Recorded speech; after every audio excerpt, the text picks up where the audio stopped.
Nous parlons donc pour commencer du système immunitaire. C'est un système complexe qui permet au corps de rester intègre.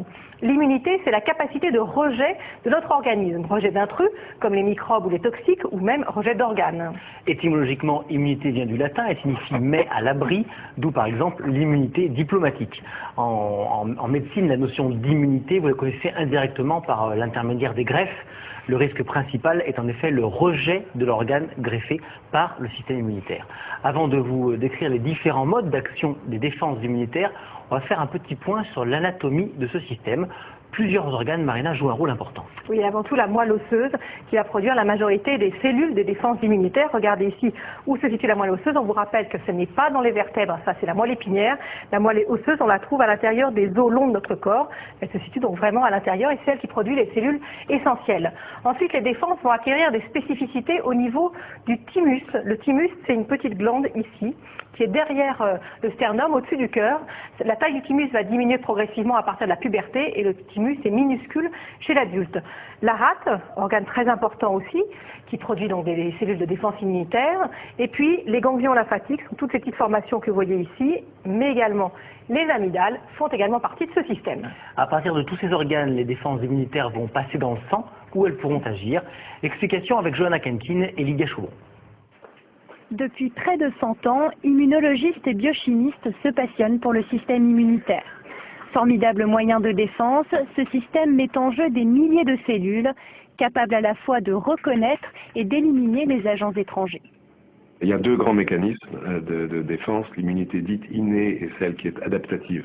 L'immunité innée va induire indirectement la migration de cellules de soldats qui patrouillent dans le sang, qui vont être capables d'être attirés vers la zone où sont présentes, par exemple les bactéries. Ces soldats, ce sont les globules blancs, ici en bas de l'écran. Une fois qu'ils ont identifié le microbe, ils vont l'absorber et le découper en tout petits morceaux qui viennent ensuite s'intégrer à leurs parois. Cette première ligne de défense, l'immunité innée, dans un grand nombre de cas, elle suffit. Elle permet de limiter l'infection et d'en venir à bout assez rapidement. Une conséquence de cela, c'est la formation du PU. Le PU, c'est un champ de bataille. Après la bataille, il y a les victimes, les bactéries mortes. Et puis, en général, quand il y a du PU au niveau d'une lésion, c'est circonscrit. S'il y a un furoncle au niveau de la peau, par exemple, et l'ensemble va partir. Donc dans ce cas-là, ça suffit et la réaction immune a été dite innée et suffisante pour faire que l'infection cesse. Pour d'autres types d'infections, notamment pour des virus, mais pas exclusivement, il faut mettre en jeu d'autres armes. Dans ce cas, les globules blancs vont transmettre toutes les informations à une nouvelle cellule plus puissante, les lymphocytes T, ici en vert. À leur tour, ces lymphocytes T vont prévenir d'autres cellules, les plasmocytes ici en jaune, qui vont bombarder les microbes d'anticorps. Mais ces anticorps parfois ne suffisent pas.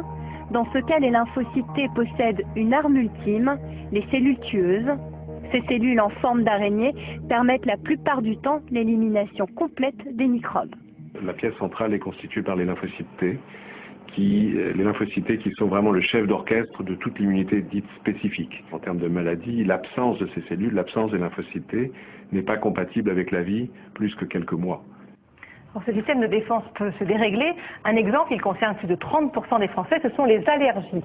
Les allergies, c'est une réaction anormale, inadaptée, excessive du corps, provoquée par ce qu'on appelle un allergène. C'est une substance que l'organisme ne reconnaît pas.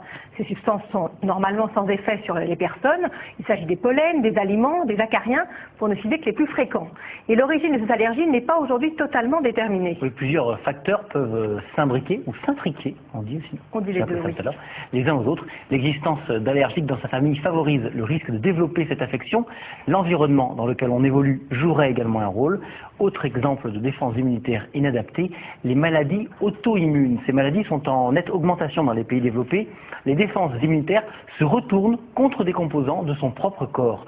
Résultat, elles détruisent la thyroïde, pour prendre l'exemple de la maladie de Basedow, ou les globules rouges dans un type particulier d'anémie, l'anémie de Birmer. Oui, à l'extrême, les défenses donc, qui permettent de lutter contre les infections peuvent être inexistantes. C'est ce qui arrive aux bébés bulles, des enfants qui sont obligés de vivre dans un environnement stérile. Johanna Kenkin et Christian Gallet se sont rendus dans le service spécialisé de l'hôpital Necker, où ils ont rencontré le petit Karim qui est atteint de cette maladie. Regardez. Si le professeur Fischer peut rentrer dans cette chambre sans précaution particulière, c'est que les petits patients qui s'y trouvent vivent très protégés sous une bulle. Tous souffrent d'un grave déficit immunitaire, ce qui les prive de défense face aux microbes. Ce jeune homme a une maladie héréditaire du système immunitaire qui consiste en une absence de lymphocytes T, si bien que ses moyens de défense contre les infections sont assez limités. Il a reçu une greffe de moelle osseuse il y a maintenant 3 semaines et il est dans la phase d'attente. On attend que les cellules se développent. Il a été placé dans cette enceinte stérile, dans cette bulle comme on dit, ce qui fait qu'il est pour l'essentiel protégé de tous les microbes qui sont autour dans cette pièce, les bactéries, les virus. Mais le petit Karim a dû patienter 2 bons mois avant d'être placé sous une bulle. Les parents ont dû improviser et essayer tant bien que mal d'éviter à leur enfant tout contact avec le moindre microbe.